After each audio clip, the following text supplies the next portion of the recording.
Muchas gracias por atender a Fe y Alegría. Muchas gracias, Javier, por la invitación. Un saludo. Diputado William Dávila, ¿hay algún resultado ya de parte de la oposición para conformar las comisiones que van a renovar autoridades tanto en el Tribunal Supremo como en el Consejo Nacional Electoral? Mira, la premisa, vamos a decir, es que la oposición participaría, ¿no? Ahora, hay una serie de reuniones para definir las personas que irían a esas comisiones, porque es un derecho que tiene la oposición, no obstante que esas comisiones pues están reflejando la composición de la mayoría, en el sentido pues de 6-5 en algunas de las comisiones, y lo ideal sería que hubiese realmente una composición paritaria para de esa manera tener nosotros un poder electoral, un poder judicial, un poder moral mejor constituido, o algunos elementos del poder moral. Y que efectivamente exista el compromiso de escoger los mejores jueces, los mejores rectores, porque se requiere un Consejo Nacional Electoral que refleje ese compromiso o esa necesidad de la transparencia, del equilibrio, de la institucionalidad, para que podamos tener nosotros procesos electorales que sean igualmente transparentes y que reflejen la justicia electoral, y que no tengamos nosotros lo que hasta ahora hemos tenido, cuerpos electorales y judiciales que responden exclusivamente a los intereses partidistas del gobierno. Diputado William Dávila, a ver si le interpreto, ¿ustedes estarían pidiendo algo así popularmente más cupos, más presencia en estas comisiones? Mira, lo ideal sería no es que hubiese una tiranía de la mayoría, sino que efectivamente hubiese una composición paritaria, es decir, donde no hubiera una mayoría que simplemente lo que estén buscando es como un saludo a la bandera, de decir hay unas comisiones, se nombraron las comisiones, pero nosotros vamos a imponer lo que nosotros querramos, porque si no, de lo contrario, pues no tiene sentido que esté la oposición allí. Lo importante es que si van a escogerse rectores del CNS, cojan los mejores. Igualmente en el caso de los magistrados al Tribunal Supremo de Justicia. Sin embargo, supongamos entonces que el diputado Diosdado Cabello y la directiva de la Asamblea dicen no, estos son los cupos, ¿ustedes van a participar? En principio te diría que sí. Yo creo que hay la intención de participar, como te dije, y de luchar para que se escojan los mejores rectores, gente idónea, gente y además que se convoquen a los comités correspondientes de postulación, donde estén integrados la sociedad civil. Eso es lo que se busca, pues no es un simple saludo a la bandera. Aquí nombramos a una comisión donde está la oposición para nosotros imponer los nuestros. Entre comillas sería lo que uno presume en cuanto a lo que dice el gobierno o dice Diosdado Cabello. Nosotros vamos a imponer la mayoría, estos son los que nosotros queremos y ustedes simplemente están aquí para justificar lo que vamos a hacer, y eso no lo vamos a aceptar, pues. Diputado William Dávila, ¿cómo se interpreta esta decisión para comenzar a renovar las autoridades cuando esto forma parte de uno de los puntos del documento para el diálogo que la Mesa de la Unidad planteó al país? Por eso te digo, si estamos en función de recomponer esos poderes, que ya es una mora, porque eso tiene ya más de un año, eso no es una cuestión, aunque está planteada en los documentos de diálogo, pero ya es una exigencia constitucional que nosotros hemos venido planteando en la Asamblea Nacional, que le han dado larga. Para nombrar Contralor, por ejemplo, le han dado larga. Para nombrar los rectores del CNE le han dado larga. Lo mismo los magistrados del Tribunal Supremo de Justicia. O sea, lo que es importante es que efectivamente se concrete en las personas idóneas y no repetir simples activistas que van a recibir instrucciones del gobierno. Diputado William Dávila, desde el punto de vista constitucional y de acuerdo a las normas de la Asamblea Nacional, ¿cuál es la metodología para renovar estas autoridades? Bueno, hay que oír las postulaciones que hagan los diferentes. Ese es un punto, ¿no? Que es importante oír las universidades, la sociedad civil, escucharlos, a ver las postulaciones que vengan de todos esos sectores, y no que me vayan a normatizar esas postulaciones sobre la base de organismos ya controlados por el gobierno. Entonces eso va a la discusión de la Asamblea en un proceso en donde al final, si no se llega a un acuerdo, ellos pueden imponer lo que quieren. Y eso es lo que hay que evitar. Si se quiere llegar a tener un transparente, equilibrado, bueno, vamos a agotar la discusión y el diálogo para que se escojan los mejores, pues.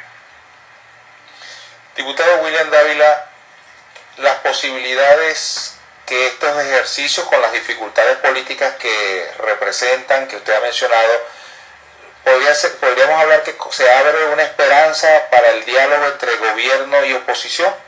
Son dos cosas distintas. Yo vuelvo a insistir, esto es una obligación constitucional de la Asamblea que tiene una mora. La tiranía ahí de la mayoría le ha dado larga el nombramiento del Contralor, le ha dado larga el nombramiento de los directores, los rectores del CNE y de los magistrados del Tribunal Supremo de Justicia. Eso es una obligación constitucional. Ahí hay un vacío, un déficit, una mora que el gobierno no ha querido cumplirlo. Es decir, su mayoría dentro de la Asamblea Nacional simplemente porque juegan al cálculo político. Ese es mi criterio particular. Aunque sea una petición que se haya hecho porque es natural que lo haga la oposición en virtud de esa mora, no puede entenderse como si este es el inicio de un diálogo. Es una responsabilidad que tiene la Asamblea Nacional y justamente el rol que debe jugar la Asamblea Nacional es el de promover institucionalmente las cosas y no simplemente la Asamblea Nacional ser el principal instrumento que sabotea vamos a decir, un encuentro entre los venezolanos, por ejemplo, con lo que acaba de suceder con la diputada María Corina Machado. Son cosas que enturbian el panorama totalmente porque es un abuso de poder que además lo ratifica el Tribunal Supremo de Justicia, que es elegido por la Asamblea Nacional. Entonces el tribunal, que es elegido por la Asamblea Nacional, destituye a uno de los electores que es diputado. Es una cosa incongruente, pues. Diputado William Dávila, sin embargo, en el caso de María Corina Machado, ¿es ilegal lo que decidió la Asamblea o cualquier diputado? Yo como diputado, yo puedo hacer lo que hizo la diputada, ir al exterior, que me den un nombramiento, no sé, ¿qué dice la ley? ¿Fue legal o ilegal lo que se hizo? Pero Javier, es muy discutible, porque ¿qué es lo que se quiere señalar como cargo público? Es decir, ¿dónde está la aceptación? ¿Dónde está el sueldo? Eso se puede discutir en un juicio con debido proceso, pero aquí no hubo nada de eso, a ella no le dieron el derecho a la defensa. Simplemente decidió Diosdado en la sesión, mandaron eso al tribunal, el tribunal decide a la medianoche para de alguna manera no hacer quedar mal a la presidenta del tribunal que ya había emitido opinión en el programa de José Vicente Rangel, va la misma decisión que tomó Diosdado. O sea, son cuestiones que los están haciendo simplemente como abuso de poder. Si hubieran querido realmente ver las cosas, bueno, vamos a establezcase un juicio y que la diputada tenga su debido proceso, su derecho a la defensa, escuchar sus argumentos, pero es que no le han escuchado los argumentos. Diputado, evaluando estos meses, desde el 12 de febrero a esta fecha, el balance que usted puede hacer de lo que ha venido ocurriendo, ¿no? Por un lado, protestas pacíficas, movilizaciones de los ciudadanos y ciudadanas que manifiestan su desencuentro con el gobierno, pero también hemos tenido manifestaciones violentas. Por ejemplo, en Mérida hoy circula la información en medio que fue atacada una ambulancia del cuerpo de bomberos por parte de manifestantes violentos. ¿Cómo lee usted esto? La diferencia entre manifestación pacífica, que está amparada por la Constitución, pero las acciones violentas de atacar una ambulancia. Sí, en el caso de Mérida, he venido advirtiendo, Javier, que hay zonas que el gobierno las considera como zona de guerra y no ha habido el manejo inteligente por parte del gobierno. En una ciudad que permanentemente ha tenido siempre disturbios, una ciudad juvenil, una ciudad estudiantil, toda esa zona, no hay un apartamento donde no haya un estudiante viviendo. Estamos hablando de una ciudad que tiene cerca de 40.000 estudiantes universitarios, sin contar los estudiantes del resto de las universidades, más los estudiantes de educación media. Entonces ahí se necesita mucha inteligencia, mucha vocación, no para criminalizar. Y entonces yo realmente advertí eso, me preocupa mucho, no estoy de acuerdo con eso de que hubiesen quemado pues una ambulancia de los bomberos, no estoy de acuerdo con la violencia venga de donde venga, conozco mucho mi ciudad, me preocupa lo que ahí está sucediendo, pero lógicamente tiene que haber un reconocimiento de la realidad, de la verdadera realidad. Allá hay grupos armados que actúan sin ningún tipo de limitación contra la población y contra los estudiantes, y también hay sectores, vamos a decir, que actúan de una forma extremadamente fuera de sentido y suceden estas acciones como estar quemando una ambulancia. Eso es totalmente cuestionable. Así que yo hago un llamado a la paz en Mérida, realmente, pero que se sienten y vean la realidad realidad, no la conferencia de paz que realizaron la semana pasada, en donde no toman en cuenta a los estudiantes, no toman en cuenta a las víctimas, a los familiares de las víctimas, a los mismos defensores de los derechos humanos. Entonces no es un comienzo pleno, sino que es un comienzo muy cojo, en donde no está correspondiéndose con la realidad que se está viviendo en el Estado o en la ciudad.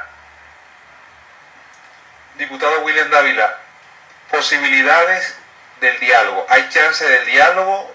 Viene UNASUR de nuevo a Venezuela. El Vaticano ha dicho que está dispuesto a facilitar. ¿Qué más hace falta para que oposición y gobierno se sienten? El gobernador de Lara, Henry Falcón, dijo, es necesario y urgente, usó la palabra urgente, el encuentro entre el gobierno y la oposición. Ya, por eso te dije hace rato que me preocupa lo que está pasando en Mérida y en otras partes, porque es el comienzo de una conflictividad civil. Aquí estamos comenzando un proceso de conflictividad civil, para no llamarlo de otro nombre, dentro de un contexto de violencia política que es muy grave. Yo vi ahorita el documento de la conferencia episcopal. La conferencia episcopal hace un llamado al diálogo. Tiene que haber un diálogo realmente sincero, con una agenda. Lo que pasa es que la palabra diálogo pues se ha estigmatizado, ¿no? Hay que entenderlo como una especie de concordato, de aveniencia, de convenimiento. Es decir, es buscarle la solución sobre la base de una agenda que se conozca, disposición de ánimo a resolver las cosas, no simplemente a darle larga. El problema de los presos políticos, el problema de los exiliados, el problema del desarme de grupos armados irregulares, el problema de bajarle tensión al lenguaje procaz y agresivo, el reconocimiento de que existe un conflicto social también. Yo pienso que si esos pasos se dan y realmente hay disposición, el diálogo se tiene que dar, el convenimiento, el concordato, el advenimiento, el acuerdo, lo que sea, en función de ir avanzando para que la violencia política no se constituya prácticamente un dogma aquí en Venezuela. Diputado William Dávila, ¿podemos ir a una guerra civil? Porque le entendí que está preocupado, porque esto puede... ¿Qué significa? Yo le digo una cosa, Javier, aquí hay un proceso de rebelión civil democrática. Aquí lo hay. El hecho de que en unos sectores no haya nada, pero en otros sectores sí los hay. En esos sectores donde los hay una conflictividad. Es decir, no tenemos un país unido. Y hay sectores que a lo mejor no se manifiestan por temores o por otras razones. Pero hay un proceso de rebelión democrática, civil. Ahora queremos que ese proceso de rebelión civil y democrática termine en una confrontación civil, en una violencia política desmedida. Bueno, eso es lo que precisamente hay que evitar. Hay que evitar, y una manera de evitar es que precisamente haya la disposición y la voluntad para buscarle una salida sobre la base de una agenda que se discuta, no sobre el acuerdo retórico de que aquí estamos sentados en una conferencia de paz, en donde lo que hay es una retórica, pero no hay verdaderamente decisión. Yo sí creo que si el Papa, su Santidad y el Vaticano están dispuestos a actuar como unos mediadores facilitadores de este proceso, se puede avanzar y se puede llegar realmente a una agenda en donde se establezcan pasos serios y decididos a buscar una reconciliación política. Muy amable diputado William Dávila por atender a Fe y Alegría. Muchas gracias. A su orden, Javier. Saludos a todos allá. Muchas gracias por la invitación. Diputado William Dávila, cerramos con lo que dijo. Posibilidad de que haya una rebelión civil desmedida, pero también usó democrática. Rebelión civil democrática. Y que hay sectores que tienen miedo, pero que no han salido. Ustedes lean e interpreten.